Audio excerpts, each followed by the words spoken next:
Hello, today is Thursday, May 10th, 2018. I'm Joe Schmidt with TC2, and this is Staying Connected. I'm here today with Andrew Brown, Managing Partner of LB3, and he is also the Chairman of TC2. And on today's podcast, we are going to talk about wireless signal boosters. Yes, we are. All right, so Andrew, what's going on and why do our clients care? Well, Joe, you may have heard that in 2018, reliable wireless service is kind of a business necessity. Yes, I have heard that. You know, nobody comes to TC2 these days and asks if we can negotiate a wireless service deal where the coverage is, so-so, maybe some calls get dropped, and perhaps there are some dead zones in the middle of the office park. But seriously, wireless is a core service that kind of has to work everywhere at all times. Exactly. Not a luxury service anymore. But even though wireless coverage is improving across the country and the globe for that matter, there still are a lot of noticeable large areas, particularly in business locations, where calls get dropped or wireless devices don't connect to the network. And it's unbelievably frustrating for end users. So the traditional solution, as you know, has always been the installation of something like a distributed antenna system. But those are quite expensive, and they're a huge hassle to install. And it also can be overkill for relatively small coverage problems. Absolutely. So enter the commercial off-the-shelf signal boosters that you can buy at an electronics store. These are the devices that offer a relatively cheap and effective way for businesses to improve wireless coverage in their facilities. But the regulations that govern the use of these types of devices may not really permit businesses to deploy them in the most obvious and useful way. All right, so the obvious question here is why not? Obvious, but it's a good question. So here's what happened. About 5 years ago, the FCC decided to adopt some rules that would promote the use of these signal boosters. And they figured this would be a good way to increase wireless coverage. But they were really concerned that these devices might cause network interference with the wireless carrier's licensed spectrum. And, it might solve one problem of wireless coverage, but make another one worse by creating interference issues. So they adopted a bunch of rules that divided the signal booster world of products into these two parts. They called the devices in one part industrial signal boosters and in the other part consumer signal boosters. What's the difference? Well, it's kind of what you'd expect. Industrial signal boosters are basically what we think of as DAS, these big professionally installed systems, things that go into places like sports stadiums or huge office buildings. And in those cases, the company installing the booster goes and gets specific permission from the wireless carrier to operate the booster in the carrier's licensed spectrum. And that way the carrier knows how to contact them or the business if there are interference issues. It's a very customized solution. So then what are consumer signal boosters? Well, the FCC kind of conceived consumer signal boosters as something that a regular residential user might go and buy at their local electronics store. These are the off-the-shelf plug-and-play devices that you might put in your house just to get better coverage on your third floor or whatever. But to operate a device in licensed spectrum, where all the wireless carriers are, you have to have the carrier's permission. So the question is, how do you get that consent for a bunch of consumer devices that don't have any real relationship with a particular carrier? And if you do have a million of these things out there and some are causing interference, how's any wireless carrier going to find the source to shut it off?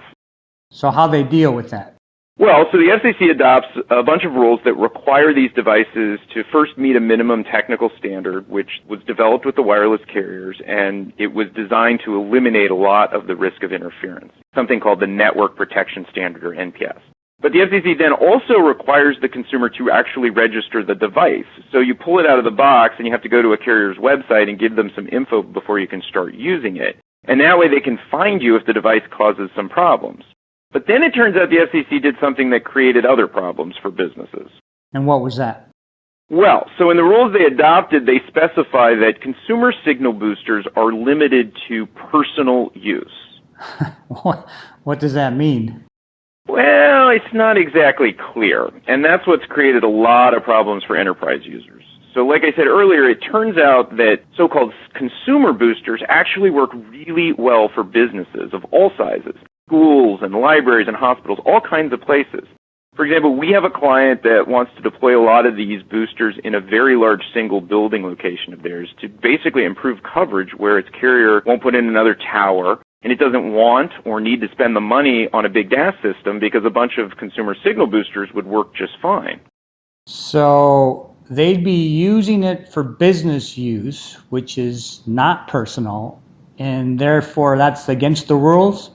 That's right. So we, along with some other interested folks, including the manufacturers of these devices and some really well-known companies like UPS, joined voices by each filing public comments and working with the SEC to get rid of this personal use restriction, basically letting the SEC know that enterprise customers really do have a use for these types of devices, and the rules restricting that use to some kind of ill-defined personal use really undermines the SEC's goals of expanding wireless coverage as quickly and cheaply as possible.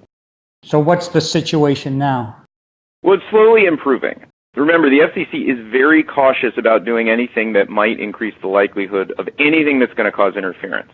So in March, they took a half step forward by eliminating the personal use restriction for certain types of consumer signal boosters. But not all, so which ones got left behind? Well, kind of the ones that matter. So the FCC eliminated the restriction for what are called single provider consumer signal boosters. Those are boosters that amplify the signal for a single carrier. But they left the personal use restriction in place for what are called multi-band boosters, meaning those that can boost the signal for more than one provider. So those sound a lot more useful to businesses. Yeah, well, they are. So is there any chance that the personal use restriction for multi-band boosters will go away? Well, we're working on that right now. So one of the issues that the FCC is looking into is how to register a multi-band device with all the carriers whose licensed spectrum the booster would be operating in. Some of the options are kind of bad, though, like forcing the end user, the business that's using the booster, to go and register separately with every wireless carrier. Or they're talking about possibly imposing registration fees on consumers or businesses so that wireless carriers can maintain these registration records and share them. And that would really, really reduce the cost effectiveness of consumer signal boosters, not to mention compliance with the registration requirements, because who wants to be bothered with that level of registration and effort? So we want to make sure that that kind of bad end result isn't there. So what can businesses do to participate and stay informed? Good question. So it's always important for the FCC to hear from enterprise consumers, and they never get enough of that. They're always interested in what business customers have to say, but there just aren't that many opportunities or interest for business customers to go in front of the FCC. So we represent a phenomenal organization of enterprise customers called the Ad Hoc Telecom Users Committee. And it's always working on these issues and keeping its members informed of the inside scoop about what's happening at the FCC that affects the price of services that businesses need to buy. And this is a great example of that. So it's a great way for companies to make sure their business voices are heard when these cost and service affecting issues come up. And they come up all the time. You know, I've said on these podcasts previously, every business customer should join Ad Hoc. I agree. It's really the only coherent voice of business users at the FCC. So the more voices that participate in it, the louder business customers' voice is and can be heard.